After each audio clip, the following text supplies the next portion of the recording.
Capítulo 7. El sistema de días. La esclavitud y el peonaje en México, la pobreza y la ignorancia y la postración general del pueblo se deben, en mi humilde opinión, a la organización financiera y política que en la actualidad rige en ese país. En una palabra, a lo que llamaré el sistema del general Porfirio Díaz. Es verdad que estas condiciones se han arrastrado por gran parte de la historia de México desde pasadas generaciones. No quiero ser injusto con el general Díaz en ninguna forma, pero a pesar de que los señores españoles hicieron del pueblo mexicano esclavos y peones, nunca lo quebrantaron y experimentaron tanto como se le quebranta y destruye en la actualidad. En tiempos de los españoles, el peón tenía por lo menos su pequeña parcela y su humilde choza, pero hoy no tiene nada. Además, la Declaración de Independencia, proclamada en 1810, declaró también la abolición de la esclavitud. Esta fue abolida, pero no enteramente. Los gobiernos mexicanos que se sucedieron, gobiernos de clase, de la Iglesia o personalistas, mantuvieron al pueblo en servidumbre, aunque con menor severidad. Por último, adivino un movimiento democrático que rompió la espina dorsal de la Iglesia, que derribó el gobierno de una casta, que adoptó una forma de gobierno tan moderna como la norteamericana, que libertó al esclavo tanto de hecho como de palabra, que devolvió las tierras del pueblo al pueblo, que lavó toda la sangre derramada en el pasado. Fue en este momento cuando el general Porfirio Díaz, sin ninguna excusa válida y en apariencia sin otra razón que su ambición personal, inició una serie de revoluciones que finalmente lo llevaron a dominar los poderes gubernamentales del país. Mientras prometía respetar las instituciones progresistas que Juárez y Lerdo habían establecido, instituyó un sistema propio, en el que su propia persona es la figura central y dominante, en el que su capricho es la Constitución y la ley, en el que los hechos y los hombres, grandes y pequeños, tienen que sujetarse a su voluntad, como Luis XIV, Porfirio Díaz es el Estado.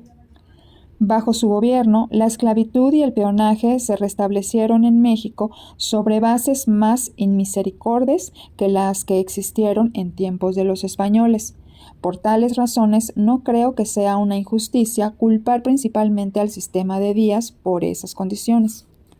Me refiero al sistema de Díaz más que a Díaz personalmente, porque aunque él es la piedra angular, aunque él es el gobierno de México más absoluto sin duda que cualquier otro individuo pueda hacerlo en cualquier otro país del mundo, ningún hombre se halla solo en sus iniquidades. Díaz es el sostén principal de la esclavitud, pero existen algunos otros sostenes sin los cuales el sistema no podría mantenerse mucho tiempo. Por ejemplo, hay un conjunto de intereses comerciales que obtienen grandes ganancias del sistema porfiriano de esclavitud y autocracia. Estos intereses dedican una parte importante de su gran poder a mantener en su sitio el sostén principal a cambio de los privilegios especiales que reciben. Entre estos intereses comerciales no son los menores los norteamericanos, quienes, me sonrojo de vergüenza al decirlo, son defensores tan agresivos de la fortaleza porfiriana como el mejor. En realidad, como lo demostraré en los siguientes capítulos, los intereses norteamericanos constituyen, sin duda, la fuerza determinante para que continúe la esclavitud en México. De este modo, la esclavitud mexicana recae sobre nosotros, los norteamericanos, con todo lo que ella significa. Es cierto que Díaz es el culpable de los horrores de Yucatán y Valle Nacional, pero también lo somos nosotros. Somos culpables puesto que fuerzas del gobierno sobre el que se nos reconoce algún control se emplean abiertamente ante nuestra vista para apoyar un régimen del que la esclavitud y el peonaje forman parte integral. Con objeto de que el lector pueda entender el sistema de Díaz y su responsabilidad en la degradación del pueblo mexicano, es conveniente volver atrás y describir brevemente los antecedentes de ese sistema. En todo el mundo se habla de México como de una república, solo porque en otro tiempo lo fue y todavía simula hacerlo. México tiene una constitución vigente que se dice copiada de la norteamericana y que en verdad es como ella en lo principal. Ambas establecen la existencia de un Congreso Nacional, de legislaturas en los estados y gobierno municipal que deben hacer las leyes, jueces federales, estatales y locales que deben interpretarlas, y un presidente, gobernadores y ejecutivos locales para administrarlas. Ambas establecen el sufragio de los adultos, la libertad de prensa y de palabra, igualdad ante la ley y las demás garantías de respeto a la vida, a la libertad y a la consecución de la felicidad que nosotros disfrutamos hasta cierto punto como cosa natural. Así era México hace 40 años. Entonces México estaba en paz con el mundo. Había vencido, después de una heroica guerra, al príncipe Maximiliano, que había sido impuesto como emperador por el ejército francés de Napoleón III. El presidente Benito Juárez es reconocido en México y fuera de México como uno de los más hábiles y generosos patriotas. Desde que Cortés quemó sus naves en la costa del Golfo, México nunca había disfrutado tales perspectivas de libertad política, prosperidad industrial y adelanto general. Pero el general Porfirio Díaz, a pesar de esos hechos y de la circunstancia adicional de que estaba profundamente endeudado con Juárez, puesto que todos sus ascensos militares los había obtenido de él, promovió una serie de rebeliones con el fin de adueñarse del poder supremo del país. Díaz no solo encabezó una, sino 3 rebeliones armadas contra un gobierno pacífico, constitucional y elegido popularmente. Durante 9 años se portó como un rebelde ordinario, con el apoyo de bandidos, criminales y soldados profesionales disgustados por la política antimilitarista que Juárez inició y que, si hubiera podido llevarla un poco más adelante, habría sido eficaz para impedir en el futuro rebeliones cuartelarias apadrinadas por la Iglesia Católica. El pueblo demostró muchas veces que no quería a Díaz como jefe de gobierno. En 3 ocasiones, durante los primeros 5 años de Azonadas, Díaz se presentó sin éxito como candidato presidencial. En 1867 obtuvo apenas poco más del 30% de los votos que favorecieron a Juárez. En 1871 volvió a lanzar su candidatura y perdió con más o menos 3/5 partes de la votación que correspondió a Juárez. En 1872, después de la muerte de Juárez, se presentó contra Lerdo de Tejada y consiguió solamente 1/15 parte de los votos que ganó su oponente. Mientras estuvo alzado en armas, se le consideró como un rebelde cualquiera, tanto en el país como en el extranjero. Después entró en la capital de la República a la cabeza de un ejército victorioso y se proclamó a sí mismo presidente. En un principio, pocas naciones europeas reconocieron al gobierno del advenedizo y los Estados Unidos amenazaron durante algún tiempo con crear complicaciones. En contra de la voluntad de la mayoría del pueblo, el general Díaz tomó la dirección del gobierno hace 34 años. En contra de la voluntad de la mayoría del pueblo, ha permanecido allí desde entonces, excepto 5 años, de 1880 a 1884, en que cedió el Palacio Nacional a su amigo íntimo Manuel González, con el claro entendimiento de que al final de ese periodo se lo devolvería. Como ningún hombre puede gobernar a un pueblo contra su voluntad sin privarlo de sus libertades, es fácil comprender qué clase de régimen se vio obligado a instaurar el general Díaz para asegurar su poder. Mediante la fuerza militar y la policía controló las elecciones, la prensa y la libertad de palabra, e hizo del gobierno popular una farsa, mediante la distribución de los puestos públicos entre sus generales, dándoles rienda suelta para el pillaje más desenfrenado, aseguró el dominio del ejército.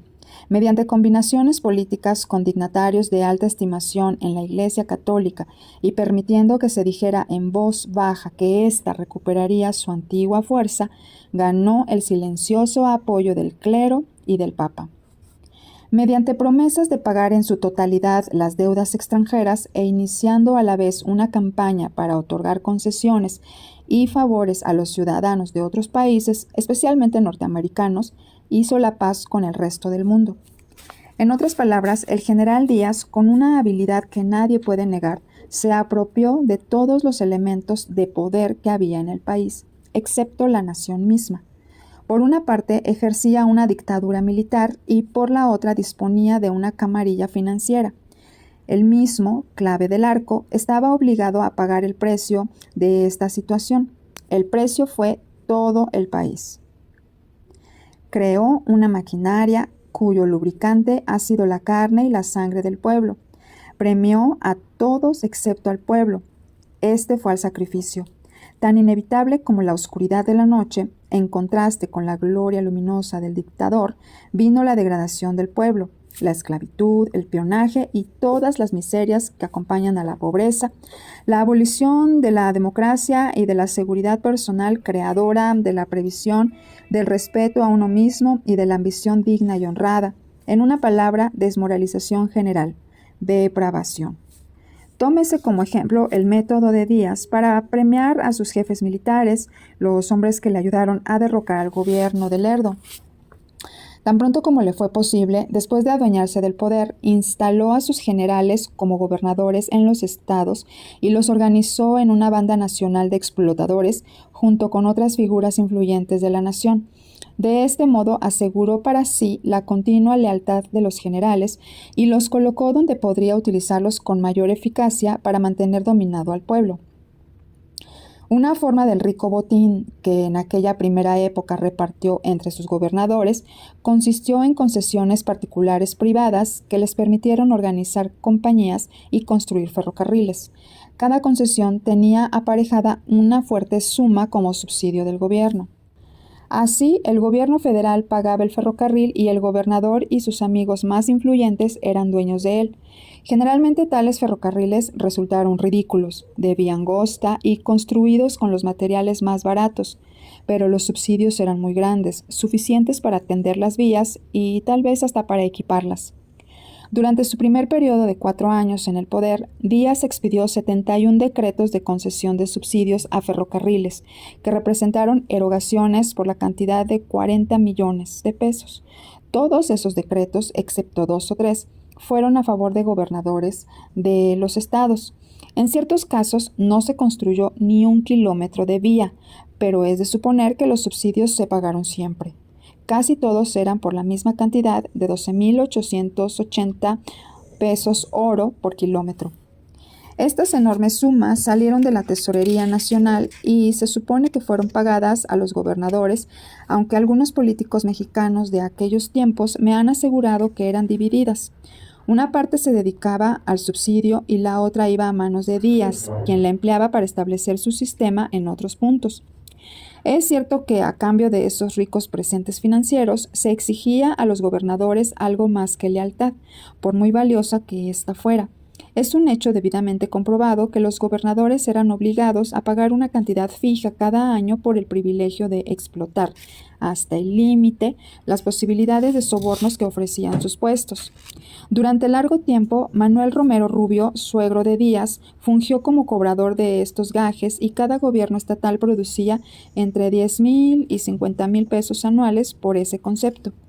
El botín más grande que enriqueció a Díaz y a los miembros de su familia inmediata, a sus amigos, a sus gobernadores, a su grupo financiero y a sus favoritos extranjeros, fue durante mucho tiempo la confiscación de las tierras del pueblo, la cual, de hecho, continúa todavía hoy. Hay que hacer notar que el robo de tierras ha sido el primer paso directo para someter de nuevo al pueblo mexicano a la servidumbre como esclavos y peones.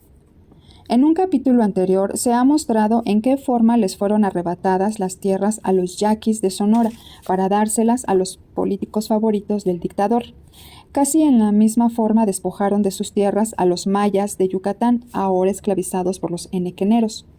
El último acto de esta confiscación ocurrió en 1904, cuando el gobierno federal separó las últimas tierras mayas para formar un territorio llamado Quintana Roo.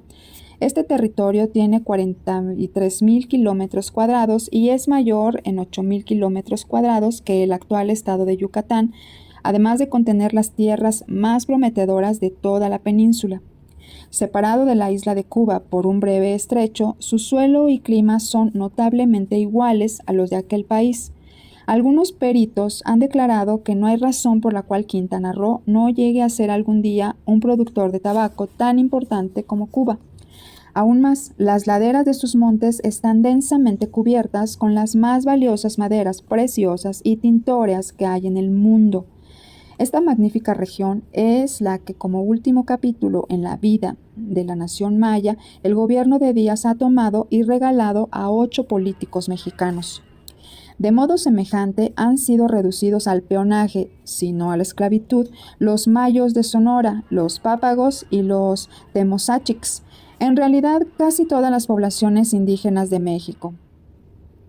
Las pequeñas propiedades de cada tribu y nacionalidad han sido expropiadas gradualmente, hasta el punto de que hoy casi no existen pequeños propietarios indígenas. Sus tierras están en manos de los miembros de la maquinaria gubernamental o de personas a quien estos se las han vendido o en manos de extranjeros. Tal es la causa de que la hacienda típica mexicana sea de más de 1,000 hectáreas y de que haya sido tan fácil para norteamericanos como William Randolph Hearst, Harrison Gray Otis, E. H. Harriman, los Rockefeller, los Guggenheim y muchos otros obtener posesión de millones de hectáreas de tierras mexicanas. Por eso, el actual secretario de Fomento, Olegario Molina, es dueño de más de 6 millones de hectáreas del territorio mexicano. El exgobernador Terrazas de Chihuahua posee otros 6 millones de hectáreas en ese estado. El ministro de Hacienda, José Ives Limantur, la señora esposa de Porfirio Díaz, el vicepresidente Ramón Corral, el gobernador Pimentel de Chiapas, el gobernador Landa y Escandón del Distrito Federal, el gobernador Pablo Escandón de Morelos, el gobernador Ahumada de Jalisco, el gobernador Cosío de Querétaro, el gobernador Mercado de Michoacán, el gobernador Canedo de Sinaloa, el gobernador Cahuantzi de Tlaxcala y muchos otros componentes de la maquinaria de Díaz no solo son millonarios en dinero, sino millonarios en hectáreas. Uno de los principales métodos para despojar de sus tierras al pueblo en general ha sido la expedición de la Ley de Registro de la Propiedad patrocinada por Díaz, la cual permitió a cualquier persona reclamar terrenos cuyo poseedor no pudiera presentar título registrado. Como hasta el momento en que la ley se puso en vigor no era costumbre registrar los títulos de propiedad, quedaron afectadas por ella todas las propiedades de México. Cuando un hombre poseía un lote que había sido de su padre y antes de su abuelo y de su bisabuelo, que lo había ocupado su familia durante varias generaciones, consideraba simplemente que ese lote era de su propiedad, lo cual era reconocido por sus vecinos y por todos los gobiernos, sin que mediara un título de propiedad registrado, hasta que llegó este gobierno de Díaz. En el supuesto de que la evolución del país hubiera hecho necesaria una estricta ley de registro y de que esta ley se hubiera promulgado con el fin de proteger a los dueños de la tierra en vez de despojarlos, el gobierno habría enviado agentes por todo el país, desde luego, para dar a conocer al pueblo la nueva ley y para ayudarlo a registrar sus propiedades y conservar sus hogares. Pero esto no se hizo. La conclusión inevitable es que la ley fue promulgada con el objeto de despojar a los propietarios. De todas formas, el resultado fue un verdadero despojo. Apenas fue aprobada la ley cuando los miembros de la maquinaria gubernamental, encabezados por el suegro de Díaz y por Díaz mismo, organizaron compañías deslindadoras y enviaron agentes, no para ayudar al pueblo a que conservara sus tierras, sino para elegir las más deseables, registrarlas y despojar a los propietarios, lo cual se hizo en gran escala. En esta forma, cientos de millares de pequeños agricultores perdieron sus propiedades. Así las siguen perdiendo. Como un ejemplo, se transcribe aquí un despacho fechado en Mérida, Yucatán, el 11 de abril de 1909 y publicado el 12 de abril por el Mexican Herald, un diario norteamericano que se imprime en la Ciudad de México. Mérida, 11 de abril. El ministro de Fomento, Colonización e Industria, Olegario Molina, ha denunciado ante la agencia respectiva de esta ciudad un extenso territorio adyacente a sus tierras del partido de Tizimín. La denuncia fue hecha por mediación de Esteban Rejón García, su administrador en aquel lugar. Esta sección se tomó sobre la base de que los actuales ocupantes no tienen documentos ni títulos de propiedad. Mide 2.700 hectáreas e incluye pueblos perfectamente organizados, algunos buenos ranchos, entre ellos los de Laureano Briceño y Rafael Aguilar y otras propiedades. El jefe político de Tizimín ha notificado a los habitantes del pueblo, a los propietarios y a los trabajadores de los ranchos y a otras personas que se hallan en esas tierras que están obligados a desocuparlas en un plazo de 2 meses o quedar sujetos al nuevo propietario. Los actuales ocupantes han vivido durante años en esas tierras y las han cultivado y mejorado en gran parte. Algunos han vivido allí de una generación a otra y se han considerado los propietarios legales, habiéndolas heredado de los primeros advenedizos. El señor Rejón García ha denunciado también otros terrenos nacionales semejantes en el partido de Espitia. Otro medio favorito para confiscar pequeñas propiedades consiste en señalar arbitrariamente los impuestos estatales. Estos se fijan en México en forma amenazadora y maravillosa, sobre todo en los distritos menos populosos. Se grava a los propietarios en forma inversa al grado de simpatía que demuestran hacia el personaje que representa al gobierno en el distrito de que se trate. No hay tribunal, junta ni otro cuerpo responsable encargado de revisar las contribuciones injustas. El jefe político puede imponer a un propietario tasas 5 veces más elevadas por hectárea que las que fija al propietario vecino, sin que el primero tenga manera de defenderse, a menos que sea rico y poderoso. Debe pagar, y si no puede hacerlo, la finca se encontrará poco después en la lista de las propiedades del jefe político o de algunos de los miembros de su familia. Pero si el propietario es rico y poderoso, lo más probable es que no pague impuestos de ningún género. Los empresarios norteamericanos en México están exentos de impuestos de modo casi tan invariable que en los Estados Unidos se ha creado la impresión de que en México la tierra no paga contribuciones. Hasta Frederick Palmer hizo una afirmación en ese sentido en sus recientes escritos acerca de este país. Naturalmente, tales formas de bandidaje que han sido y todavía son aplicadas no podían dejar de encontrarse con resistencias. En muchos casos se utilizan regimientos de soldados para apoyar el cobro de impuestos o el lanzamiento de propietarios que han estado largo tiempo en posesión tradicional de sus tierras. La historia mexicana de la última generación está plagada de relatos de matanzas causadas por este proceder. Entre las más cruentas se hallan las de Papantla y Temozachic. Manuel Romero Rubio, el fallecido suegro del general Díaz, denunció las tierras de varios miles de campesinos en las cercanías de Papantla, Veracruz. Díaz lo apoyó con varios regimientos de soldados de línea que mataron a unos 400 campesinos antes que pudieran desalojarlos de las tierras. En 1892, el general Lucio Carrillo, gobernador de Chihuahua, impuso sobre las tierras del pueblo de Temozachic una contribución onerosa que los propietarios no podían pagar. La causa inmediata del exorbitante impuesto, según el relato, radicó en que las autoridades de la población negaron a Carrillo ciertas pinturas que adornaban las paredes de la iglesia, las cuales deseaba para su casa. Carrillo ordenó la aprehensión de varios de los principales del pueblo en calidad de rehenes y como a pesar de ello el pueblo se negó a cubrir los impuestos, envió soldados a capturar algunos más. Los soldados fueron rechazados, pero Carrillo sitió al pueblo con 8 regimientos y acabó por incendiarlo. Las mujeres y niños que se refugiaron en la iglesia murieron quemados. Los relatores de la matanza de Temozachic consideran que los muertos fueron entre 800 y 2000. Son muchos los casos recientes de derramamiento de sangre por la misma causa. Ahora es raro que pase un mes sin que se lean en los periódicos mexicanos una o más noticias sobre desórdenes resultantes de la confiscación de tierras, ya sea por el procedimiento de la denuncia o por el pretexto de evasión de impuestos. Entre estos casos se distinguió el de San Andrés, Chihuahua, publicado en la prensa mexicana en abril de 1909. Según tales noticias, las autoridades del estado confiscaron las tierras de varios grupos de campesinos, con el pretexto de que estaban atrasados en el pago de contribuciones. Los afectados unidos se resistieron al lanzamiento, pero algunos soldados enviados urgentemente desde la capital del estado los barrieron en un momento, mataron e hirieron a muchos e hicieron huir a unos 50 de ellos a las montañas. Los fugitivos permanecieron en ellas hasta que empezaron a sentir hambre y se decidieron a bajar para pedir clemencia. A medida que llegaban, tanto hombres como mujeres y niños eran encerrados en la cárcel. El gobierno ocultó cuidadosamente la verdad respecto a los que murieron en la escaramuza con las tropas, pero algunos informes calculan que pasaron de 5 y tal vez llegaron a 25.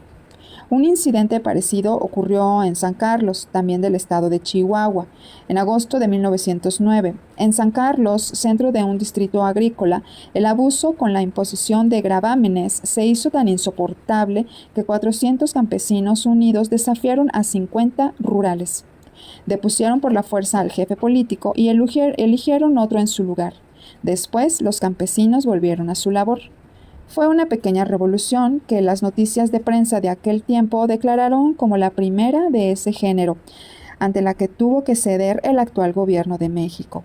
No se sabe si se permitió que continuara el gobierno local legalmente constituido o si más tarde fue depuesto por algún regimiento de soldados, aunque esto último parece lo más probable.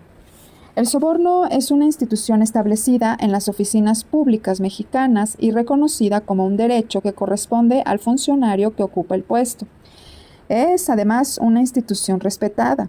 Hay dos funciones principales adscritas a cada puesto público. Una de ellas es un privilegio y la otra es un deber. El privilegio consiste en usar las facultades especiales del puesto para amasar una fortuna personal. El deber consiste en impedir a la gente emprender cualquier clase de actividad que pueda poner en peligro la estabilidad del régimen existente. En teoría se juzga que el cumplimiento del deber es el contrapeso de los gajes del privilegio, pero esto no ocurre así en todos los lugares. Existen encargos oficiales, con especiales y jugosas posibilidades que se compran y se venden a precio fijo. Son ejemplos de ellos los puestos de jefes políticos en los distritos donde la trata de esclavos es notablemente remunerativa, como en los de Pachuca, Oaxaca, Veracruz, Orizaba, Córdoba y Río Blanco. Hay otros en el que el reclutamiento de soldados para el ejército se deja encomendada especialmente a los jefes políticos. Los hay también en las ciudades cuyos alcaldes monopolizan las autorizaciones para establecer casas de juego, y tales puestos existen en los estados en que son extraordinarias las oportunidades para que los gobernadores muerdan en los contratos de abastecimiento del ejército. Los monopolios llamados concesiones, que no son otra cosa que trusts creados por decreto gubernamental, son negociados abiertamente por el gobierno de México. Algunas de las tales concesiones se compran en efectivo al contado, pero en general se obtienen gratis o por un precio nominal. El gobierno cobra el precio real en forma de apoyo político. Las tierras de dominio público se regalan así o se venden en grandes extensiones a un precio nominal, que si acaso es pagado, solo alcanza un promedio de 1 peso por hectárea. Sin embargo, el gobierno nunca vende tierras a ninguna persona o compañía que no sea de su especial predilección. Es decir, las tierras de dominio público de ningún modo están disponibles en condiciones iguales para quienes las soliciten. Se han otorgado concesiones con valor de millones de dólares para usar el agua de un río con propósito de riego o para energía eléctrica o para ejercer tal o cual monopolio, pero nunca sin discriminación. Estas concesiones son la moneda con que se compra el apoyo político, no son más que soborno puro y simple. Nunca se aplica la acción pública para mejorar las condiciones de vida del pueblo humilde. Esa acción solo tiene la mira de asegurar cada vez más la posición del gobierno. México es la tierra de los privilegios especiales y extraordinarios, aunque con frecuencia se otorguen estos en nombre del pueblo. Un ejemplo es el del Banco Agrícola, creado en 1908. Al leer las noticias de la prensa respecto a los propósitos de este banco, cualquiera hubiera imaginado que el gobierno había iniciado un gigantesco y benéfico plan para restablecer en la actividad agrícola al pueblo expropiado. El objeto, se dijo, era el de prestar dinero a los agricultores que lo necesitaran, pero nada pudo estar más lejos de la verdad, puesto que se trata de ayudar a los agricultores ricos y solo a los más ricos del país. El banco ha prestado dinero durante 2 años, pero ahora no se ha registrado un solo caso en que se haya otorgado crédito a propiedad alguna que no comprendiera miles de hectáreas. Se han prestado millones para proyectos de riego privados, pero nunca en cantidades menores de varias decenas de miles de pesos. En los Estados Unidos, los agricultores integran una clase verdaderamente humilde. En México, el agricultor típico es el rey de los millonarios, un pequeño potentado. Gracias a los privilegios especiales otorgados por el gobierno, en México existe la Edad Media fuera de las ciudades. Los hacendados mexicanos son más ricos y más poderosos que los aristócratas terratenientes de la época anterior a la Revolución Francesa, y el pueblo es más pobre y más miserable que la canalla de entonces. Los privilegios financieros especiales que se centralizan en las ciudades son tan notables como los otorgados a los explotadores de esclavos de las haciendas. Hay una camarilla financiera compuesta por los miembros del gobierno de Díaz y sus asociados inmediatos que cosechan todos los buenos frutos de la República, que consiguen los contratos, las franquicias y las concesiones, y a quienes los inversionistas extranjeros que se establecen en el país deben aceptar necesariamente como socios dedicados tan solo a cobrar dividendos. El Banco Nacional de México, institución que tiene unas 54 sucursales, a la que se ha comparado por vía de halago con el Banco de Inglaterra, es el vehículo financiero especial de la camarilla del gobierno. Monopoliza la mayor parte del negocio bancario del país y es una tapadera conveniente para todos los grandes negocios ilícitos, tales como la consolidación de los ferrocarriles, cuya verdadera importancia se pondrá en claro en otro capítulo. Díaz estimula al capital extranjero porque este significa el apoyo de los gobiernos extranjeros. El capital norteamericano recibe mejor trato de Díaz que del propio gobierno de Washington, lo cual está muy bien desde el punto de vista de los inversionistas norteamericanos, pero no así desde el punto de vista del pueblo de México. Díaz ha llegado a participar directamente con ciertos sectores del capital extranjero, a los que ha concedido privilegios especiales que en algunos renglones ha negado a sus propios millonarios. Estas asociaciones con extranjeros formadas por Díaz han hecho internacional a su gobierno en cuanto a los apoyos que sostienen su sistema. La seguridad de la intervención extranjera en su favor ha sido una de las fuerzas poderosas que ha impedido al pueblo mexicano hacer uso de las armas para derrocar a su gobernante que se impuso por medio de las armas. Al referirme a los socios norteamericanos de Díaz, no he mencionado a los de otras nacionalidades, pero debe tenerse en cuenta que, sobre todo, Inglaterra tiene tantos intereses en México como los Estados Unidos, mientras que este país tiene invertido 900 millones de dólares, cifra citada por el cónsul general Shanklin a principios de 1910. Inglaterra, según el South American Journal, tiene 750 millones de dólares. Sin embargo, estas cifras de ninguna manera representan la proporción de la influencia política que ejercen estos dos países. En este sentido, los Estados Unidos están en mejor situación que todos los demás países juntos. No obstante, hay dos compañías inglesas tan íntimamente identificadas con la camarilla financiera mexicana que merecen mención especial. Son las que integran la combinación que representa el Dr. F. S. Pearson de Canadá y Londres y otra compañía distinta, la de S. Pearson e Hijos Limited, S. Pearson and Son Limited.